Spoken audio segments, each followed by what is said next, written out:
falando hoje com a Milene, né, Simões, Mesquita Prósperi, né, ela é nossa associada lá de Muzambinho, Minas Gerais, né, ela é arquiteta urbanista, pedagoga com extensão e formação profissional, autismo, pós-graduada em docência do ensino superior, pós-graduada em Libras, pós-graduada em práticas integrativas complementares em saúde, reflexoterapeuta, capacitada em laser terapia, capacitada na linguagem dos pés, consteladora familiar, terapeuta de Conindu e massoterapeuta. Uhul, que currículo! Aí eu vou começar fazendo algumas perguntas para ela, tá bom? Então, Mi, você tem experiência no atendimento com pessoas com autismo.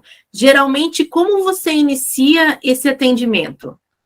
Primeiramente, boa noite, gente. Eu quero agradecer, né, o convite aí da Cleide, da Priscila, né? É uma honra para mim estar aqui com vocês na Semana Mundial. E falar um pouquinho de autismo, para mim, é um tema muito gostoso, porque foi a minha, né, fez parte da minha formação acadêmica. Então, quando eu inicio um tratamento um tratamento não, né, um atendimento com uma criança autismo, a primeira coisa que eu faço é estudar bem aquele caso, né, e para isso, então, a gente tem que fazer uma boa anamnese, né, e não é só aquela anamnese simples que a gente faz com um cliente convencional, né, porque esse é para lá de importante, né, são pessoas iluminadas aí, que vieram só. A gente aprende muito mais com eles do que eles com a gente, na verdade, né? Então, essa anamnese, a gente precisa ter esse bate-papo com os pais muito detalhado, porque a gente precisa entender ali uma rotina daquela criança, né? Como que, não só da criança, mas de toda a família, como que é o comportamento diário da família, como que eles se comportam ali, no passo a passo do dia a dia deles, porque a gente tem que ir chegando muito devagarzinho para a gente ter uma boa aceitação, para a gente ser aceita no ambiente dele, né? Aceitos, né? No caso aqui. Então, a anamnese é o principal ali para começar. Então, o que a gente deve ter nessa anamnese, que é importante também? É saber quais as terapias que esse cliente, né, nosso ali já faz, porque ele é protegido por lei, né? Então, são várias leis que protegem o TEA, né, que é o transtorno do espectro autista. Então, são várias leis e eles têm vários direitos com relação a isso, inclusive de ter uma junta multidisciplinar para acolhê-los, né? Então, a gente, como reflexoterapeutas, a gente tem que se incorporar nessa junta multidisciplinar e ter ali, então, essa conversa paralela com cada profissional mesmo, para a gente compreender melhor aquele ser. Porque o autista, né, o TEA, ele pode ser gêmeo, mas ele é diferente um do outro e cada um tem a sua dificuldade, a tua sabedoria, o teu conhecimento e o seu talento, né? Porque a maioria deles tem o seu talento escondidinho ali, e muitos deles, esse talento nem é tão escondidinho. Então, são essas a importância. A conversa para a gente saber a rotina dessa criança, a gente compreender qual é o grau do espectro, e para isso a gente precisa dessa junta multidisciplinar para a gente poder saber, que nós não temos a habilitação para determinar esse grau, né? Então, quais são os hábitos, quais são os medos e o principal, qual a maior dificuldade da família com relação a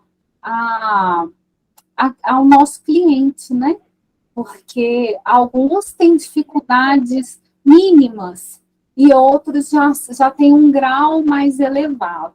Então, eu acho que o primeiro passo para se trabalhar com o autismo é isso, é a gente fazer uma boa anamnese e não rotular nossos clientes, né? Porque cada ser é um ser individual. Sim, e mesmo assim, dependendo do espectro, mesmo assim, eles, como você disse, eles são individuais, né? Cada um tem uma característica diferente. A gente está colocando alguns vídeos lá nas páginas falando um pouco sobre o autismo, mas a gente sempre está enfatizando isso, que cada ser é único, né? Não é porque aparece aquela cena que aquela pessoa, que todos os autistas vão reagir daquela forma, né? O TED englobou vários tipos de espectro, né, de transtornos. Então, são vários tipos de transtornos, e cada um desses transtornos ainda tem o grau 1, o grau 2 e o grau 3. E como todos nós, independentes de ser autistas ou não, nós temos um talento e também uma dificuldade, né? Isso é muito importante a gente estar atentos para isso, porque essas características faz com que talvez seja o fiozinho da meada, né? Vai ser o nosso gancho para poder ter um bom atendimento ali. Sim, concordo com você. Tem que entender realmente o jeitinho de cada um para ali você realmente compreender como ele age, para você ter uma abertura para poder fazer a reflexo nele, né? Porque tem alguns que têm até dificuldade no relacionamento, no toque. São várias dificuldades, né? Tem a dificuldade do olhar, então eles não conseguem olhar direto para o nosso olho. Geralmente, o olhar vem até o queixo, né? Ou até no máximo a boca e até o umbigo da gente. Então, eles têm esse ângulo de visão. Então, o olhar está sempre mais baixo, né? E é muito gostoso, porque quando a gente vai adquirindo uma certa confiança ali, né, entre o cliente e o terapeuta, de vez em quando a gente percebe assim um olhar corridinho para o nosso olho, e às vezes parece simples, mas isso é uma vitória muito grande, né? Sim, cada pequena conquista é uma grande coisa, né? Sim. Em todo o aspecto. Te perguntar para você, e nessas autistas que você tem atendido, qual geralmente é a especialidade que eles passam na equipe multidisciplinar? Então, a especialidade, a gente trabalha muito com aba aqui, né? Eu não falei, mas eu moro aqui no sul de Minas, numa cidade do interior, e essa nossa relação com o profissional aqui, principalmente com o médico, terapeuta ocupacional, são pessoas escassas, né? São profissionais escassos.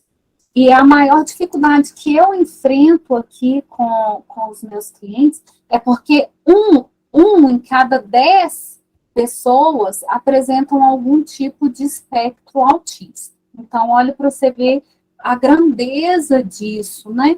Então, no interior, eu não sei, Sorocaba é uma cidade muito grande, né? Então, imagina que Muzambinho tem 22 mil habitantes e nós aqui ainda somos privilegiados porque a gente está entre algumas cidades grandes, a gente fica bem na divisa com o estado de São Paulo, então a gente tem Ribeirão Preto, que é aqui perto, Poços de Caldas, que já é Minas, mas que a gente ainda consegue alguns profissionais particulares.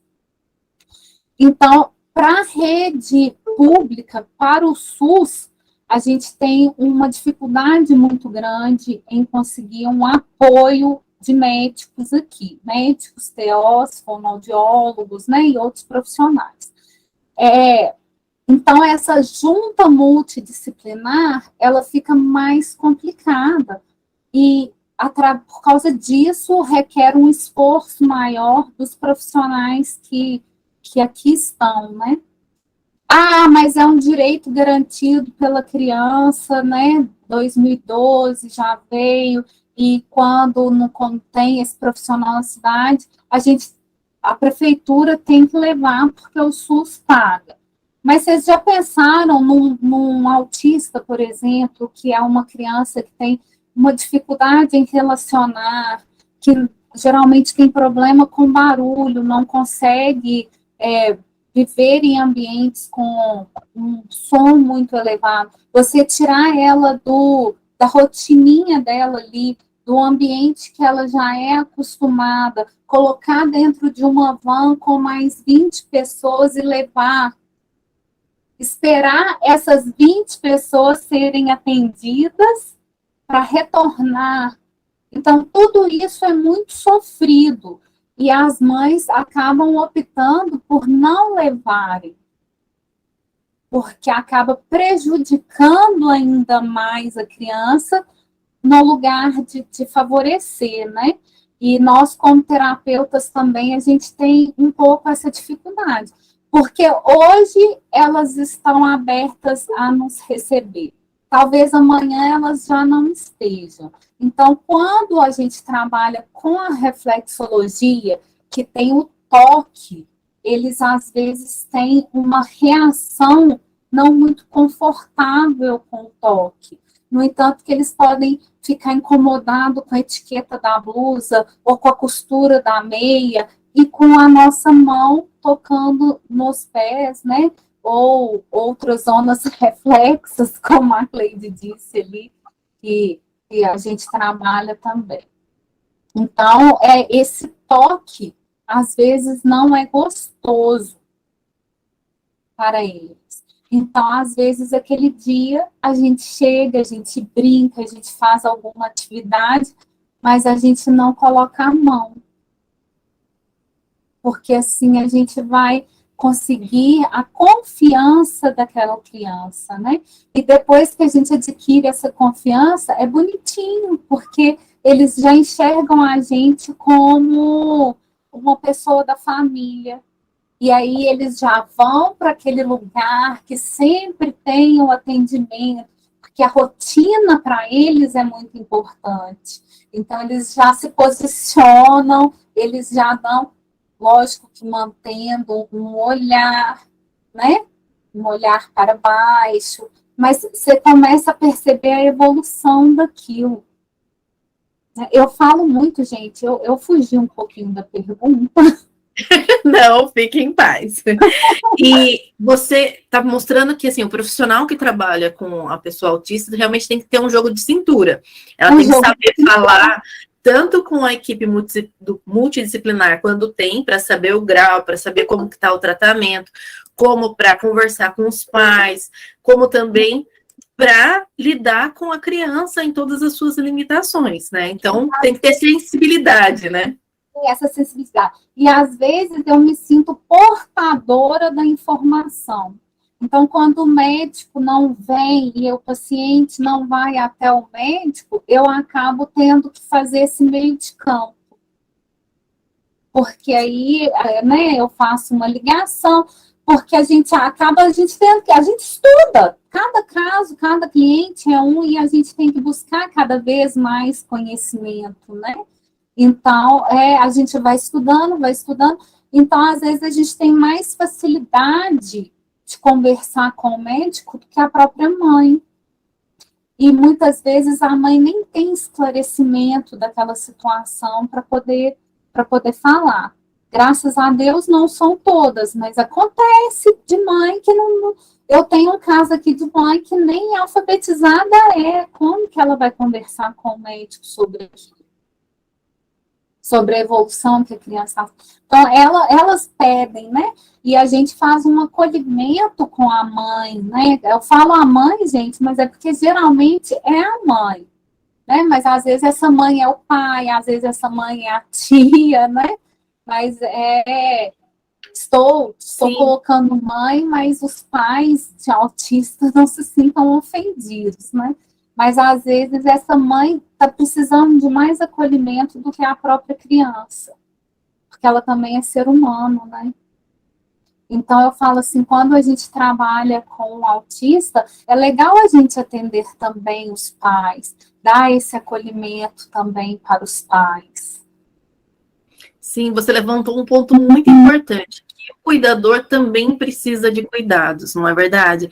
Porque muitas vezes, você falou, a mãe não entende o que é o autismo. Quando ela descobre que o filho é autista, até ela chegar no diagnóstico, ela percebe que o filho, né, é diferente. Até ela lutar com os médicos para conseguir um diagnóstico, muitas vezes é muito difícil, né? Leva tempo.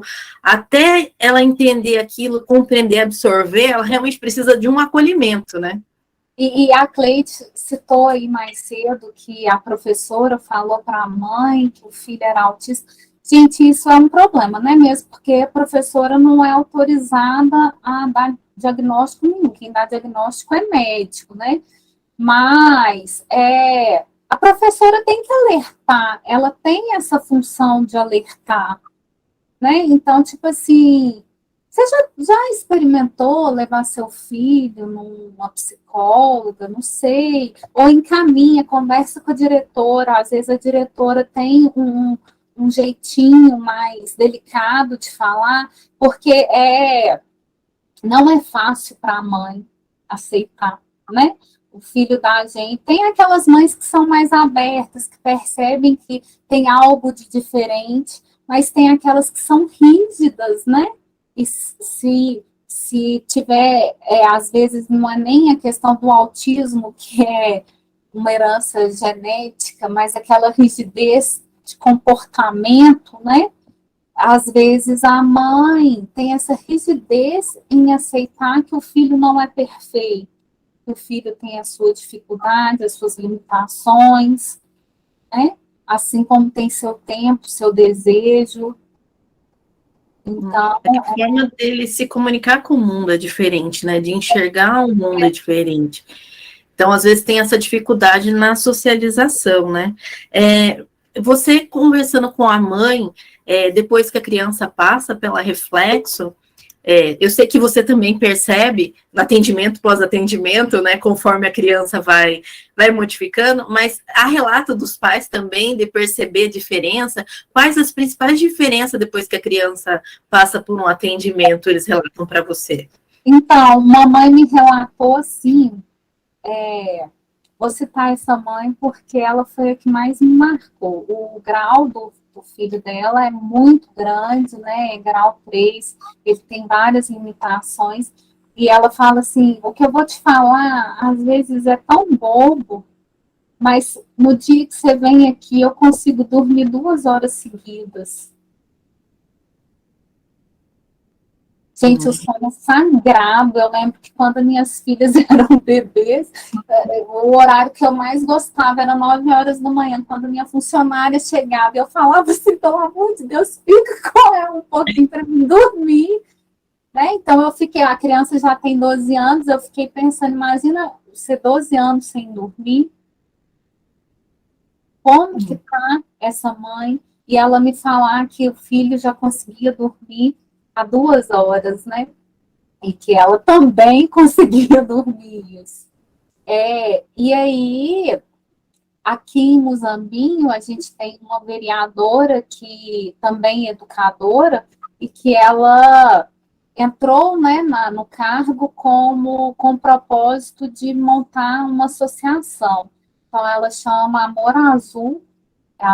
Vou citar o nome da vereadora, porque eu acho que ela está fazendo um trabalho muito legal aqui, que chama Sandra Marques. Então, já são 55 mães de autistas, né, sendo acolhidas no grupo. Imagina, para uma cidade de 22 mil habitantes, né, é um número bacana. Eu não sei se é bacana ou não, né, porque é um número muito grande de autistas, mas a gente já sabe que está no 10 para 1, né? Cada 10 tem um.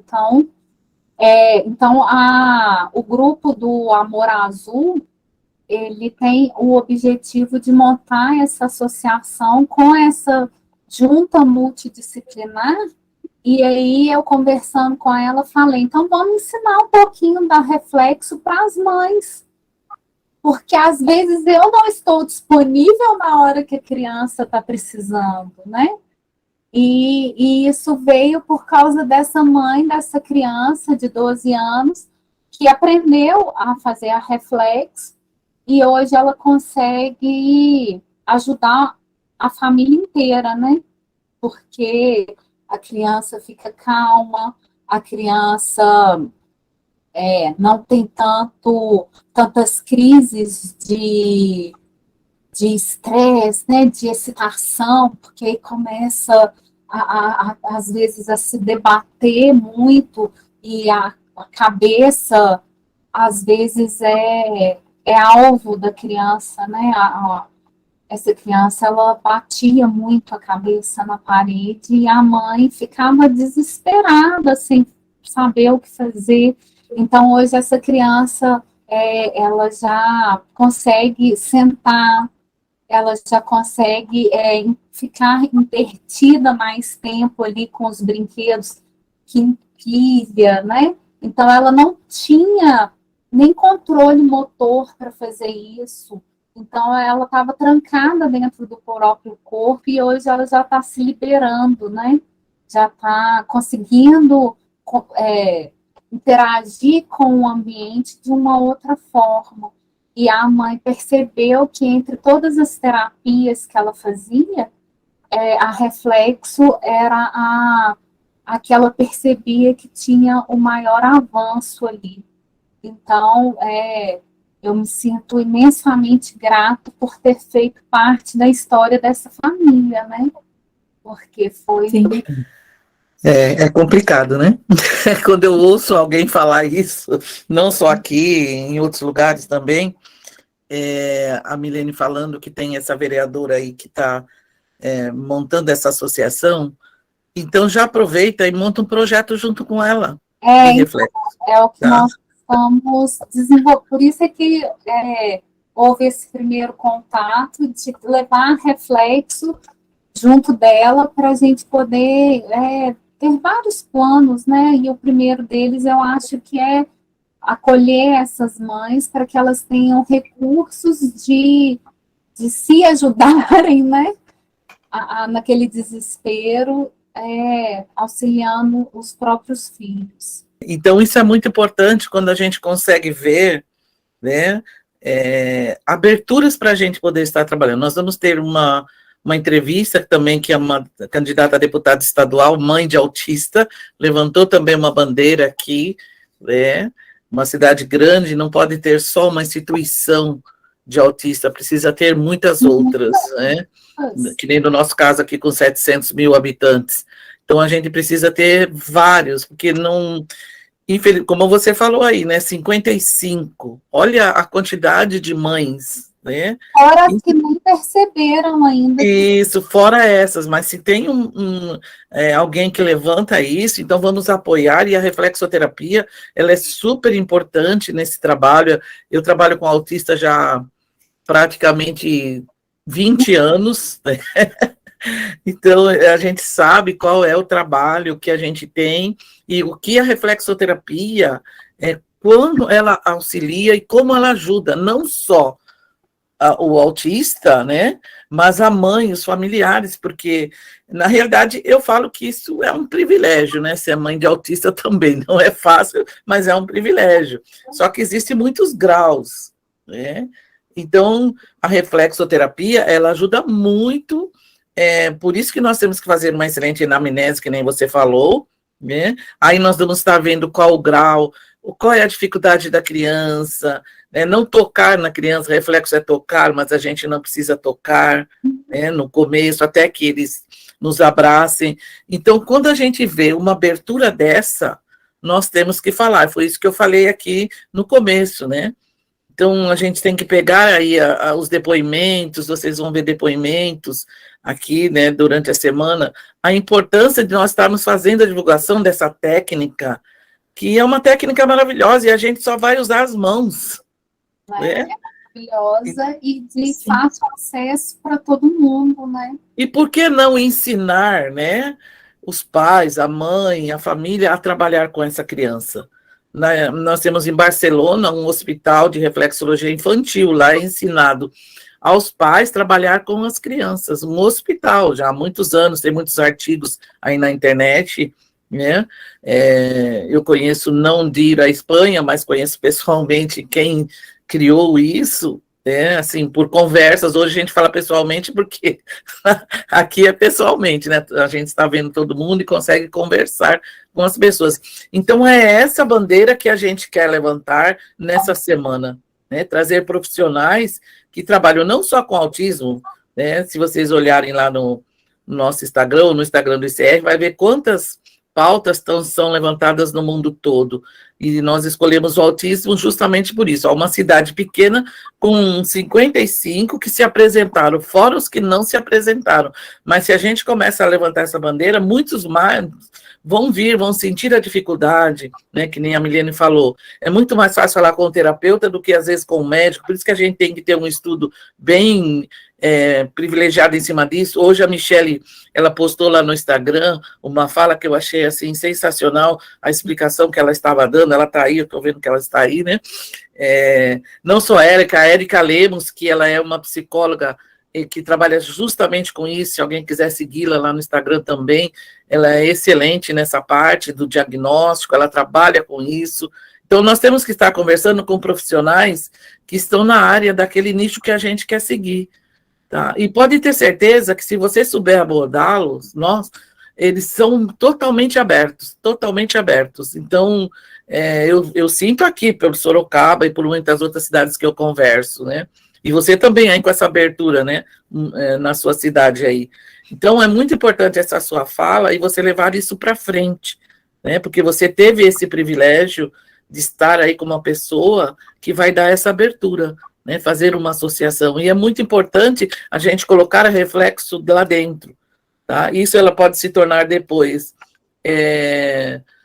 um trabalho que vai ter um reconhecimento maior. Por isso a importância da evolução, de nós estarmos falando sobre isso, estarmos escrevendo a evolução, que nem você falou, 12 anos sem dormir, e após a Reflexo passou a dormir, né? Então, aí a gente vai fazendo esse trabalho com as crianças. Sim. Priscila, pode... Não, e assim, essa técnica, ela realmente é maravilhosa, porque ela realmente transforma.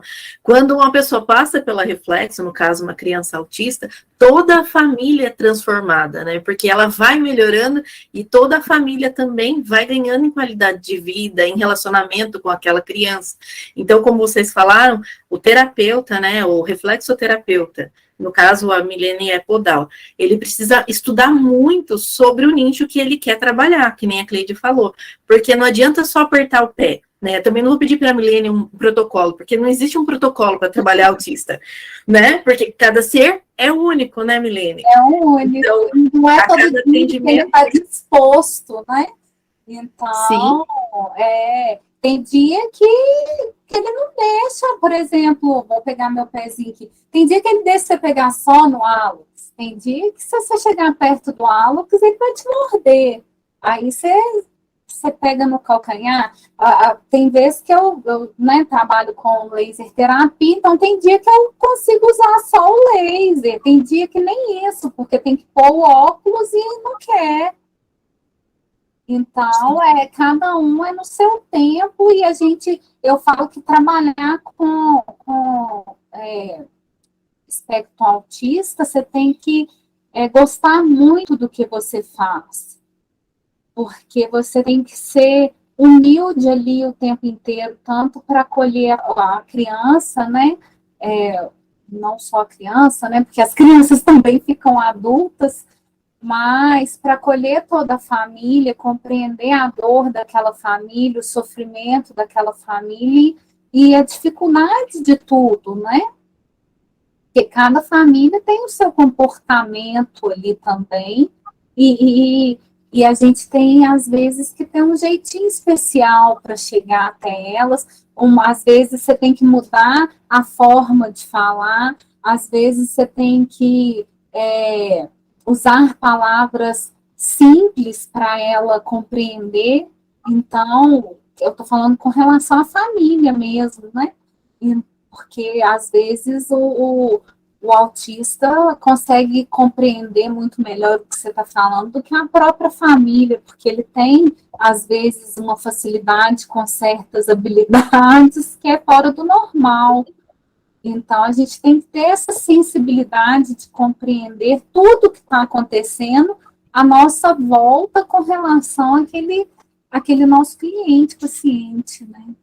Sim, te perguntar mais uma coisa para você. Na verdade, tem mais duas perguntas para você. O que você acha que ainda falta na sociedade para que haja realmente uma verdadeira integração das pessoas com autismo? Conhecimento e respeito. Né?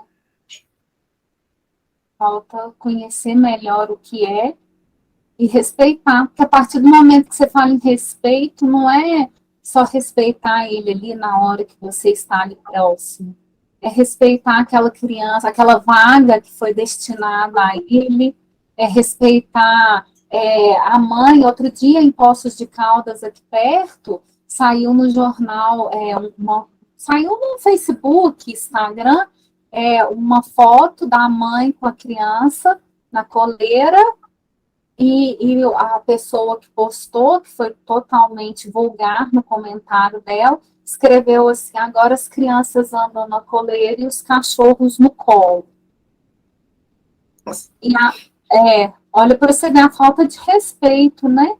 E aí viralizou aqui na região aquela imagem, todo mundo se sentiu responsável, até que a mãe foi ao jornal, né, local, deve ter uns 5 anos isso mais ou menos, mas que me doeu profundamente. E a mãe pediu para poder ir na televisão, falar seu depoimento, e aí falou que o filho dela era autista e que, por segurança dele, ela tinha aquela atitude, porque senão ele podia escutar a buzina de uma moto e atravessar a rua correndo e ser atropelado. E então, assim, imagina a dor daquela mãe vendo a imagem do filho dela e dela própria e todo mundo tacando pedras, né? Então, eu Sim. acho que o que está faltando na sociedade é o respeito e o conhecimento. Certo. A última pergunta que eu tenho para você é: o que você falaria para os reflexoterapeutas que querem entrar nessa área? Estudem. Estudem, que vocês vão entrar para o mundo mágico, né? Vocês vão entrar pensando que é uma coisa e sair, assim, realizados como pessoa. Vocês vão entrar buscando uma realização profissional e vão sair vitoriosos como pessoa, porque é um crescimento pessoal inenarrável, né? Nossa, você escuta os depoimentos assim que você fala como que eu pude, como que Deus me abençoou dessa maneira, né? A gente começa a compreender qual que é a nossa verdadeira missão aqui na Terra, qual que é o objetivo da gente ter vindo, né? Que, na verdade, sim, muitas vezes a gente não consegue nos curar, mas que a gente melhora tanta gente, a gente beneficia tantas pessoas, que a gente acaba descobrindo mesmo o sentido da vida e que, às vezes, os nossos problemas que pareciam ser tão grandes, na verdade, são tão mínimos, né? Sim, é isso mesmo. É estudar, né? Para a gente saber aquilo que a gente está fazendo, a gente precisa estudar. Porque senão a pessoa melhora, a gente não sabe nem falar por que ela melhorou, né? Se melhorou o que você fez, não sei. Não é? A gente precisa com certeza, porque a reflexoterapia não é milagre, né? Tem toda uma ciência atrás disso, tem todo um conhecimento, né? Alguém, não lembro se foi vocês, foi a Cleide, falou, senão vocês vão ser apertadores de pés, não vão ser reflexoterapeutas, né? Tem essa diferença, é apertar com sabedoria, né? Apertar, todo mundo aperta. Agora, se apertar sabendo por que que você está apertando, por que você está fazendo aquele movimento, né? É muito grandioso isso, né? Entra até na questão da valorização profissional, do preço, né? De tudo, porque Isso faz toda a diferença, né? Porque daí quando chega uma pessoa, você já sabe mais ou menos na sua cabeça o que você vai fazer. Conforme a pessoa vai falando para você o que ela tem, você já vai pensando no que você vai fazer com ela. Agora, se você não sabe, né, o que apertar, aí a pessoa fala, eu tô assim, assado. Não importa o que ela vai falar, você vai fazer a mesma coisa. vai Depois lá não sabe o que fez. pronto.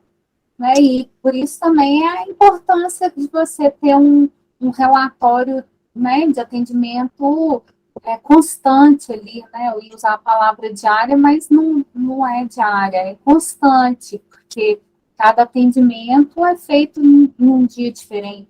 Então, você vai anotar desse jeito, o meu cliente, fulano de tal, reagiu. Gente, e às vezes um detalhezinho que você acha que você não tem que anotar, aquilo ali faz todo o diferencial na outra semana. É o Então, pulo do gato, né? Anotem tudo, né? Pequem pelo excesso nesse caso. Sim. Porque aí, o que vocês vão fazer? E assim, às vezes, quando a gente está começando, a gente acha que, semana que vem eu vou lembrar, e não lembra. Não lembra. Né, quando vocês começam a atender aí 8 pessoas em um dia, você não vai lembrar. Sim, é importante a evolução e a ficha de anamnese, como você falou. Tendo uma boa ficha de anamnese e tendo a evolução, você está tendo um estudo de caso a cada paciente. Não é verdade? E a cada atendimento. Aí depois, lá na frente, você vai conseguir montar um gráfico de como que aquilo tudo funcionou, né? De como que foi todo aquele processo, se você deve mudar, né? Você vai se autoavaliar também, o que eu posso mudar para melhorar e o que, né? Qual a forma de abordar, porque aí você vai ter uma ampla visão do que aconteceu, né? Não só sobre o paciente, mas sobre a família, sobre você como terapeuta, sobre o ambiente no qual você está atendendo, porque a maioria dos atendimentos com autismo são home care, né? Não são feitos na clínica, porque quando você se desloca até a casa né, do seu cliente, ele já está no ambiente dele, aquilo ali já faz parte dele, né? Então, o atendimento tem uma vitória muito maior do que se ele for até o seu espaço, que é um ambiente estranho. Sim, eu queria saber se alguém gostaria de fazer uma pergunta. A gente vai abrir para 3 perguntas. Aí, quem tiver mais pergunta, põe lá na caixinha de pergunta, porque aquele falou que hoje não tem aula, então a gente pode estender um pouquinho. Alguém tem perguntas para a Milene, para nós? E agradecer, porque eu estou vendo também vários rostinhos conhecidos aqui. Né? Agradecer aí o pessoal que não me conhece, que está aqui, e as que já me conhecem e tiraram esse tempinho, né, para estar aqui comigo também. Aqui, a Milene fez uma pergunta. TDAH e TDA também temos uma ferramenta. Peraí, deixa eu ir lá na pergunta. Aliada como a reflexoterapia? Esses, né, os transtornos aí, né? Eu tenho uma filha que é dislexa. E assim, foi a reflexo que me ajudou como mãe a me acalmar, porque eu tenho, né, transtorno de hiperatividade e não sou, viu, gente? O pessoal fala, nossa, mas você fala tão tranquilinho, não, isso daqui é sotaque, porque aqui dentro tem um vulcão em erupção. Então, a reflexo ajuda muito. Para quem não sabe, a dislexia, ela pode vir acompanhado tanto do déficit de atenção como de atenção e hiperatividade. E a reflexo, ela ajuda na concentração, ela ajuda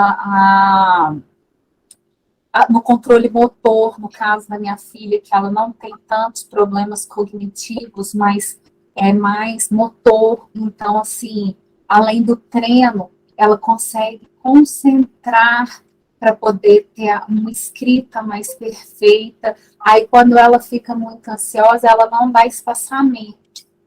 Ela tem 8 anos. Então, ela não dá espaçamento. Aí você não entende nada. Porque ela escreve: a casa é muito bonita e tinha 3 crianças lá dentro, mas vai embolando a escrita toda e ninguém entende nada. E ainda tem a questão motora, que ela não é muito boa, então a letra dela não é aquela letra bordadinha, aí junta com a letra que não é lá grandes coisas, com a falta de espaçamento, ninguém entende nada. Então, a reflexão ajuda ela nesse processo dela ter uma concentração maior, dela conseguir ficar mais tranquila, controlar melhor a ansiedade dela, para aí a junta multidisciplinar entrar com treino, com a fono, para ela reconhecer melhor o fonema, né? Eu estou falando da dislexia, porque a pergunta foi déficit de atenção e hiperatividade, mas como a dislexia ainda pega esses dois, e eu tenho um caso na família, eu achei legal citar. Então, vamos pegar nos pezinhos aí, porque ajuda muito. Tem mais uma pergunta. Pode falar, Mi. Não, é que a Cláudia está aparecendo aqui com a mão levantada para mim. Ela não conseguiu fazer a pergunta, que ela está sem áudio. Eu quero agradecer pelo prazer de estar proporcionando. Pergunta, fala de uma experiência de tempo que já conseguiu trabalhar com paciente autista, tipo, quantas sessões? Acho que é quantas sessões, mais ou menos, para trabalhar com um paciente autista para ter um resultado? Não, ali, tem paciente que depois da 4ª sessão, eu já consegui ver uma evolução considerável, né? A família, até na 1ª sessão, ela já percebe que teve alteração no sono, né? Mas a gente que não está ali no convívio diário, na 4ª sessão, você já começa a perceber esse olhar que vem no olho, a aceitação, a receptividade, né, que eles têm com a gente, isso também já muda aquela confiança. Então, com 4 sessões, a gente já percebe que já é uma outra criança. Mas é um trabalho de formiguinha, né, gente? O autismo, assim como todos nós, né? Às vezes você faz uma sessão maravilhosa com o cliente, chega, ele sai, né, da sua clínica e leva quase atropelado. Pronto, complicou tudo de novo. Mas é que você falou. Em movimento. Sim, e cada ser é de uma forma, né? Quando a pessoa recebe a reflexo, alguma coisa nela ela vai sentir, um bem-estar, um relaxamento, alguma coisa assim. No momento ela já percebe que alguma coisa nela modificou. Mas, como você falou, cada ser é único, né? Então, assim, a família vai percebendo conforme vai fazendo, e o terapeuta, como não faz parte da família que você falou, a gente acaba percebendo na 2ª, na 3ª sessão. Fale, Cleide. E a gente, como foi levantada essa pergunta sobre o TDAH e hiperatividade, né? Quando ele tem o diagnóstico e ele é um TDAH, com hiperatividade, isso vai levar para a vida toda, tá? Posso falar porque eu sou hiperativa, né, com diagnóstico e tudo, tá? E a gente não consegue essa ansiedade, então a gente tem que trabalhar muito. A reflexoterapia, ela é super importante para isso, porque muitos acabam levando a uma autoestima baixa, né, porque não consegue, às vezes, terminar algumas coisas, por causa justamente dessa impulsividade, e acaba entrando em depressão, e acaba entrando em outros, né, desequilíbrios, E às vezes é tão simples trabalhar com isso, né? A Reflexo, ela trabalha maravilhosamente bem com isso. Nós podemos ver, assim, um resultado na primeira sessão, quando a gente estuda o caso, trabalha na primeira sessão. Por quê? Nós vamos pegar a queixa principal. Né? Qual é a queixa principal? No caso aí do paciente, não dorme o paciente, não dorme a mãe, né? No caso do autismo. E no caso da hiperatividade ou de uma criança TDAH também. Né? Esses dias mesmo a gente está conversando com uma das nossas aí terapeutas, né, que foi ter esse diagnóstico do TDAH, e a gente começou a trabalhar com ela de uma maneira para mostrar que isso não é assim, desse jeito, como é colocado, né?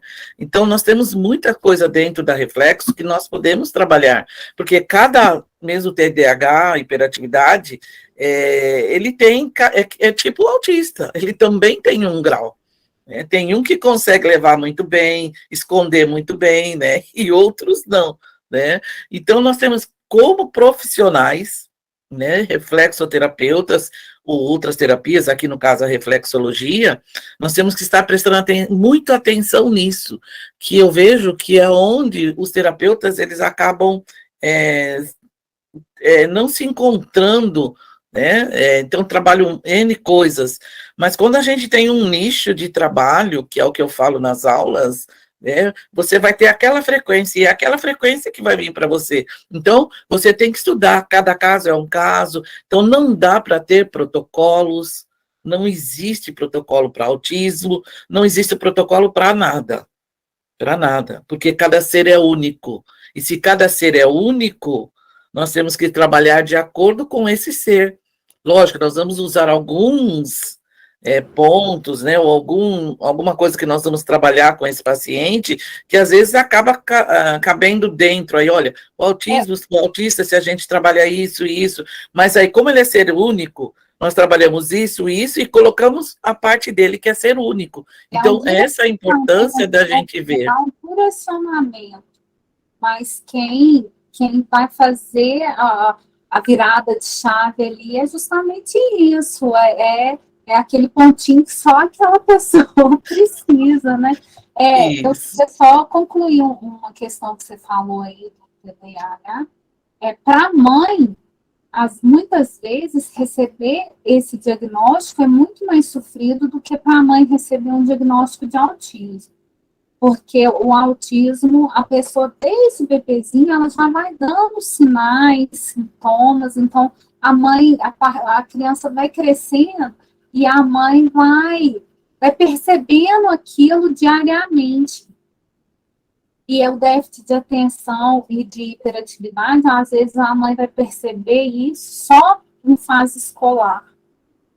E aí ela choca, ela sofre, e tem uma dificuldade muito maior de aceitar, e quando ela aceita, ou seja, que ela já enfrentou N leões, né, que ela já matou ali, N leões, aí vem o pai, que não aceita, e ela ainda tem que lidar com toda aquela situação do pai aceitar. Na hora que o pai aceitou, a mãe aceitou, aí vem a avó, a tia, a vizinha, né? Então, para ela é muito sofrido, e para a criança, porque a criança já tem fase de alfabetização.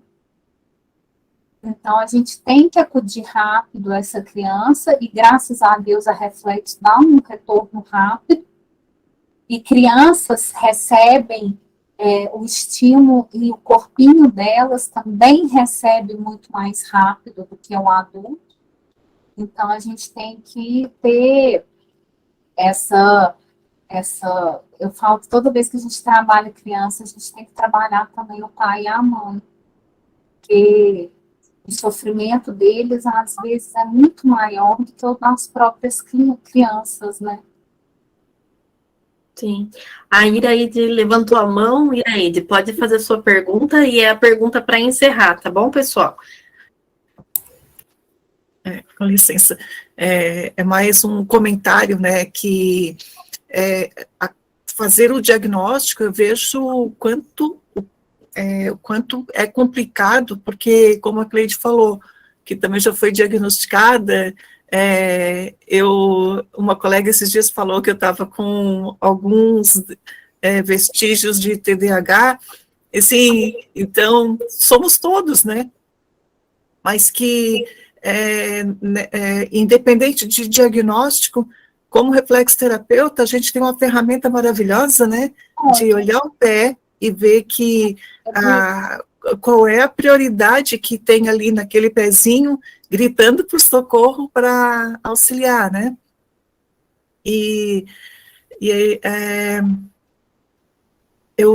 Quando eu atendo, tem essas... eu tenho a reflexoterapia, tenho a óleo essencial que eu acrescento nos atendimentos, a terapia prânica, que tem auxiliado bastante, até a questão de medos, para se centrar também, né? Então, como é vasto e como é válido várias ferramentas junto à reflexo, né? Não dá para eliminar a reflexoterapia. Para mim, a reflexoterapia ela vem primeiro, até como um diagnóstico principal, porque a reflexoterapia é que vai direcionar o que vai acrescentar, né? E a pergunta é, tu acrescenta muitas outras ferramentas para atendê-los? Para te falar a verdade, eu gosto mesmo da reflexologia podal. Eu tenho uma querida, né, ela está até aqui, que uma vez eu li assim no Instagram dela, eu vou repetir porque eu fiz dela as minhas palavras. Trabalho com várias terapias, mas a minha queridinha é a reflexologia. E eu trabalho com aromaterapia, com cromoterapia, com Nindu, mas a minha queridinha, e é que eu vejo o resultado mais rápido, é a reflexoterapia, sem falar que é uma delícia, né? A Sandra fez uma pergunta aí, Pri. Sim, eu vi. No caso de criança que tem um grau muito severo e aversão ao toque, o que se poderia fazer neste caso? Né, a Milene já falou um pouquinho sobre, mas pode falar de novo, Mi. Quando ela não consegue ter o toque, eu entro com o laser. Que aí o laser é uma ferramenta que não tem esse contato, e aí a criança deixa a gente trabalhar um pouquinho mais. Mas aí ela se incomoda com o óculos. Aí você tem que ter aquele joguinho de cintura, e aí você tenta pegar ali por áreas, porque aí você vai pegar mais coisas ao mesmo tempo, mas você tem que respeitar o tempo dela, não tem jeito, né? Aí aqui em Minas a gente fala que é comer o angu pelas beiradas, né? Então você vai comendo ali pelas beiradinhas, que é onde ela aguenta, ela aceita, e vai chegar um momento que ela vai permitir. E aí, quando esse momento chegar, aí se aproveita, porque no outro dia talvez não vai ter essa mesma oportunidade. Viu, a Cláudia? Milena, a gente também pode trabalhar com o toque sutil. As minhas experiências, né, há muitos anos são isso, sem tocar, né, como se fosse o reiki, né? Você vai tocar e não vai tocar, vai dar o choquinho. E não precisa ser só no pé. Lembra que eu falei no começo que a reflexologia são várias. Nós temos a perna inteira de reflexologia, né? Então a gente pode ir chegando com a mão, sem toque, né? Até o momento que, às vezes, a própria criança, não precisa ser criança, tem adultos e adolescentes também autistas, que procuram o nosso trabalho, né? Acaba falando mais das crianças, mas as crianças crescem, né? As crianças crescem, né? A Cláudia perguntou quantos joules você usa no laser. E aí depende também, mas o meu, na verdade, ele já vem programado em 4. Eu não estou com ele aqui, senão eu te mostrava. E aí eu coloco 15 segundos. Nós aqui trabalhamos com 2 joules, tá, Cláudia? Então, quando for trabalhar com os joules, né, nós temos aqui a gente trabalha ali no ILIB, a gente trabalha quando trabalhar com laser, a gente trabalha com 2 joules. Ele muda, o aparelho muda muito, né? Sim. Então, o meu, ele permite só o 4, aí a gente controla muito na questão do tempo. Uhum. Então, procurem trabalhar, né? Quem aí trabalha, não pensar só nas crianças, pensar no adulto também, né? Que também eles nos procuram, quando a gente abre um leque, eles nos procuram, tá? E trabalhar com o toque sutil. Ali a pouco eles já estão nos abraçando. Como tenho muitas experiências, né, na área, né, com o autista, então daqui a pouco já vem, já pula, né? Quem está lá na clínica sabe, tem o Davi que chega lá, ninguém nem fala que ele é um autista, porque ele já vem me abraçando, né? Também ele passa com a psicóloga lá na clínica, já vai lá, então, quer dizer, é uma abertura, mas a gente deixou eles no tempo deles, né? Então, a gente tem que procurar abrir o nosso trabalho com a Reflexo, por isso a Semana da Reflexo. Procurar divulgar mais esse trabalho, não temos medo de falar, né? Tem muitas mães aqui, né? Acredito aí que tenha mães também que tenha filhos TDAH, né? Às vezes o diagnóstico demora a sair, como a Milene falou, na escola é super difícil, né? Porque os professores não entendem, então não estão abertos a isso. Às vezes aquela criança que não para, que pula, que às vezes até bate em alguém, né? Então fica muito difícil para a mãe isso. E quando tem o diagnóstico, então vai dizer que é mais fácil trabalhar? Não, não é, né? Porque aceitar isso, mas assim, a gente tem que procurar acolher, então, essas mães, né? Por isso o trabalho dos projetos na escola é maravilhoso, né? Existem escolas, mesmo que nós não vamos lá, mandar um projeto, né, para a parte da direção conhecer que existe isso, né? Então, isso é muito importante. Nós vamos ter essa semana aí a Fernanda, que trabalha, né, em escola, vai falar sobre isso. Então, nós começarmos a abrir, né, a gente começar a falar, mas para isso vamos estudar primeiro, né, ver o entendimento, o que é um autista, o que é o TDAH, e não temos medo de oferecer o nosso trabalho. Eu vejo que falta muito para os terapeutas, é isso, oferecer, montar um projetinho, né, e oferecer o trabalho para as pessoas, né, para os locais, para as associações. Eu sei que dá trabalho, né? Mas senão a gente fica sempre no nosso mundo, né, no nosso consultório, só com aquelas pessoas que a gente trabalha, a gente não se abre para o mundo, né? Então, as semanas e os eventos que a gente faz é justamente para isso, para que a gente tenha essa união, né, com os terapeutas, com os reflexoterapeutas, e a gente consiga fazer alguma coisa junto, né? Então, a gente chama para live, a gente chama para várias coisas, e os profissionais, eles não se dispõem a fazer. Então, olha, quando a gente convidou a Milene para fazer, e ela aceitou, para nós foi assim maravilhoso, né? Nós conhecemos outros profissionais também, e estar participando com a gente, junto.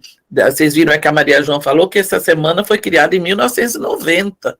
Então, nós estamos tendo o privilégio hoje de estar fazendo parte do Conselho Internacional de Reflexologia. Então, por que não mostrar nosso trabalho? Por que não, a gente não se unir, né, aqueles que querem, e mostrar o trabalho um para o outro?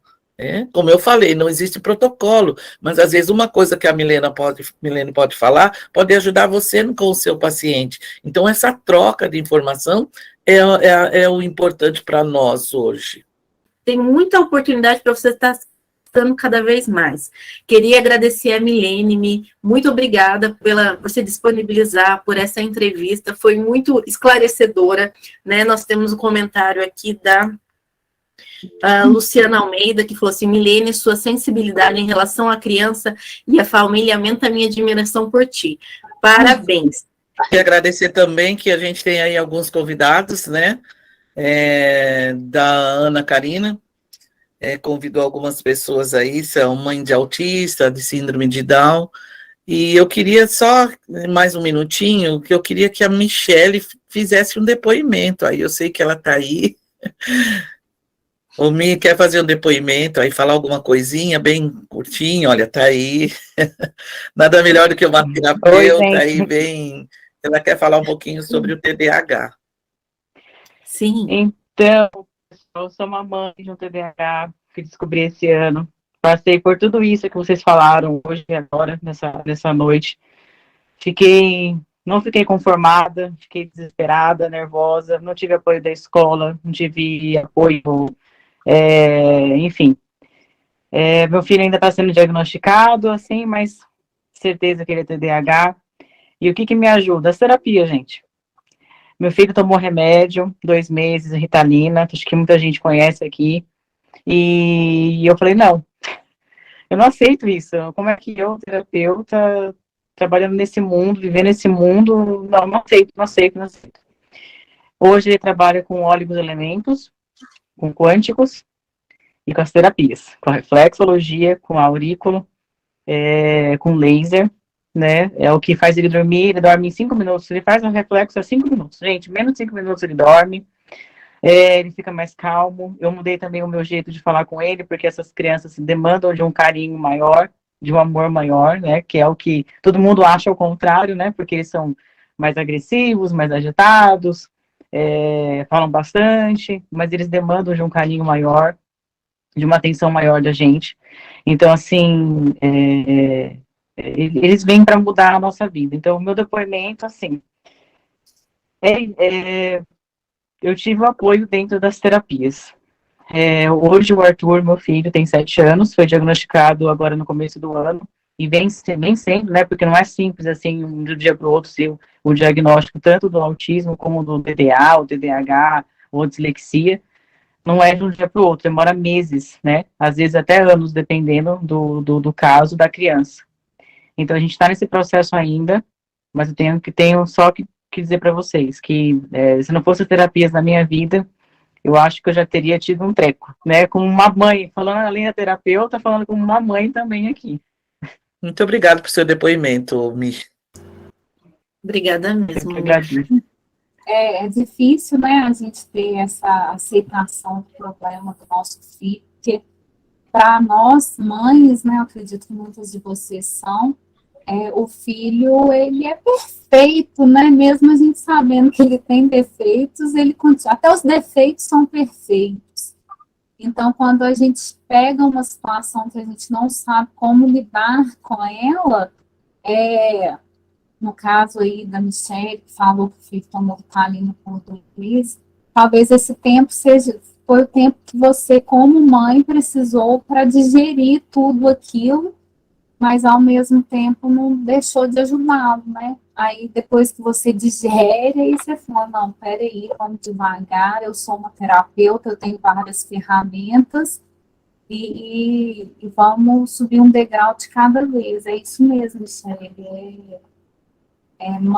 Ser mãe é matar um tubarão todo dia, né? Então, é isso aí. Eu me emociono todos os dias com casos de superação de mães, porque é muito lindo, né? A maternidade é muito linda, é muito inspiradora. E toda vez que eu pego um cliente, um paciente, eu penso que ele tem mãe. Quando eu penso que ele tem mãe, eu quero dar o meu melhor, porque é o que a mãe dele espera de nós, né? Porque a mãe dele, às vezes, teve que deixar ele com a avó para conseguir um dinheiro para pagar a terapia, ela teve que se desdobrar, deixar de dormir para poder conseguir proporcionar aquele momento do filho. Então, eu acho que quando a gente se coloca um pouquinho no lugar do outro e a gente passa a ter esse outro olhar sobre o mundo, a gente se torna terapeutas melhores, né? Não só terapeutas, como pessoas de um modo geral. Pessoal, muito obrigada pelo convite, foi uma experiência, assim, fantástica para mim. É meu primeiro evento mundial. Espero que seja o primeiro de muitos, né? Estou, assim, me sentindo a última bolacha do pacote, né? Então, eu quero agradecer cada uma de vocês que pôde me proporcionar um pouquinho disso, tá? Um beijo aí para todo mundo. Eu vou deixar a palavra agora com as nossas mães. Eu queria agradecer a todos por participarem. E agradeço muito a vocês, espero ver vocês aí durante a semana. Boa noite, pessoal, bom descanso.